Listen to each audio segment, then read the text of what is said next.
Поскапувањето на струјата е нешто што оваа влада не го вети, но го реализираше. Тоа е резултат на погрешните политики во енергетскиот сектор, високата мрежа за универзалниот снабдувач, но и партиските вработувања во државните енергетски компании, обвини првиот човек на ВМРО ДПМН Христијан Мицкоски. Тој најави дека против ваквите, како што ги нарече, штетни политики ќе се борат и во иднина. Мицкоски детално објасни како се формира цената на струјата според постојниот закон за енергетика, но и која е улогата на секој од учесниците во тој процес, ЕСМ, МЕПСО, ЕВН и ЕВН Хоум.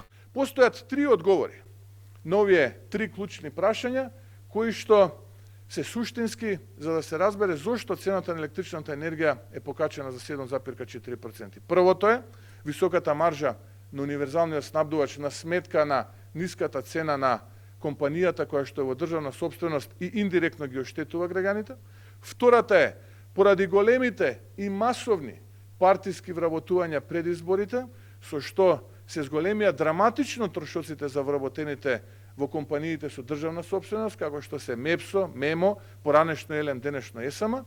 И третата суштинска работа е пред изборите во насока на подкуп на гласови само во поранешно ЕЛЕМ, сегашно ЕСМ, беа исплатени под превезот на К15, 13-та плата, регрес за годишен одмор и така натаму, по 26.000 денари по вработен. Според Мицкоски, недомаќинското работење на сите овие погрешни политики сега ги чинат граѓаните по високи сметки за 7,4%. Тој ја обвини регулаторна дека била политички вмешана зашто одлуката за новата цена на струјата ја одложи, па така наместо на почетокот на јули седницата беше одржана по изборите.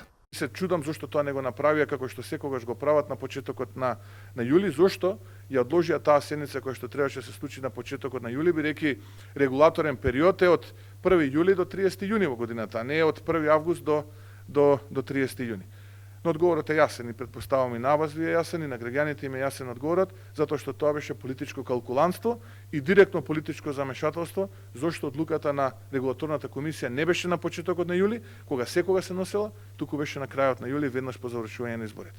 Мицкоски потсети дека нема држава во Европа која среде пандемија покачува цена на струја, туку има бројни случаи каде што властите одлучуваат да субвенционираат комунални трошоци, а не како кај нас тие да ги зголемуваат. Инаку во знак на револт веќе утре граѓаните на Тетово ќе излезат на улица поради поскапувањето на струјата. Претходно реагира и неколку синдикати, здруженија, но и политички партии кои побараа да се повлече како што велат оваа штетна одлука.